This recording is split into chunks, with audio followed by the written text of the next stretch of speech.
აი აგერ ერთ-ერთი ქართველი ცხოვრობს. აი აქ მეცხვარეობა განვითარებული, ხედავთ აგერ ცხვარი ყავს ქართველი კაცი აგერ აი მოგესალმებით.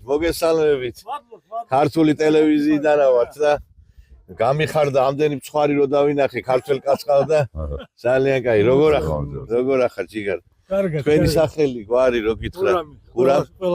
გურამ ყველაშვილი. გაიგიმარჯოს. რამდენი სული ცხვარი ყავს გურამ? 300, გაიხარე.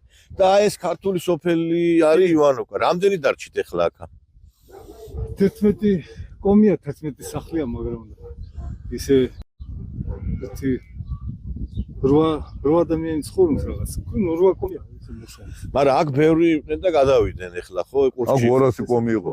არა, პირიქით, კაია სამუშაოა, ნუ გერიდება ეს ტივის ვინი. შეცით ახლა როგორ მარტო რამდენი ქართული ხარ შემორჩენილი ამ ივანოვკაში სულ 9 კომია. 9 კომია. 9 კომლი, ხო? 9 კომია, კი. ეხა ეს რა კაი დიდი შენობები გაქვთ. ეს რა არის ეხლა იქ იმ დიდ შენობაში? იქ ცხვარი ყავთ დაბინავებული. იქ ყვითელი შენობა რო არა, იქით ღორები არიან, აქაც ცხვარია. ორი რამდენი ყავთ? ღორი, 20 იქნება 20 ღორი. 300 ცხვარი. და აი აქ ამუშავებთ მიწას ასე, ხო? და ის მიწები აქვს თავად ამუშავებს. რამდენი გაქვთ მიწა? აქ სულ 100 გექტარი, ხო? ღმერთმა გაგიმარჯოს. შვილები რამდენი ყავს? 3. კიდე უნდა ბევრი გააჩინოს. ერთი შვილი ყავს. ერთი შვილი. ძალიან მაგარია. ეს კომბაინი თქვენია? ხო. ხორბალს თესავ ძირითადად. ხორბალი, ქერი, ბიონი რაღაცები. ზე კარგად აცნობ თავს აქა, ხო? კარგად, აქ დავიბადე, აი პატარა სახლში დავიბადე და გავიზარდე და ბერდები. ღმერთმა გაგიმარჯოს. არა, კუსკოიშიც აქვს თავი დიდი სახლი აქვს კუსკოიში. და რა მაინტერესებს იცით, ეს თქვენი შვილებიც აქ არიან თუ გადავიდნენ? არა, კუსკოიში. სხვა სამსახურზე. კუსკოიში.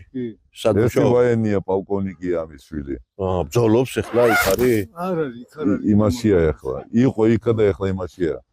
ხანტიმას ის უსურისკშია. ძალიან მაგარია, რა ვიცი, ძალიან მიხარია, რომ ესე იგი წარმატებული ქართველი ხართ და აგერ თქვენი მეურნეობა გაქვთ 100 გექტარი მიწა და ესე იგი კარგად ახართ. აბა მეც კი მიხარიან რომ ჩამოვიდა საქართველოსგან რა. გაიხარე. აი როგორც კი ცხრები დავინახე, მოდი გავაჭეროთ მეთქი. ჩვენ არ მივიწყებთ საქართველოსა თქვენ. როგორ შეინარჩუნეთ ეს ქართველობა? ბევრი ხართ და ლაპარაკობთ, ხო? კი, ქართული აბა საქართველოს. როგორ უნდა შევიჩინოთ ჩვენ დედაენა ქართულიანად. ავიცი, გამარჯვებული იყავი, გახარებული და სულ მაგრა იყავი. დავარგურამ აბა წავე. კალახია რა. გაიხარე, აბა თქვენ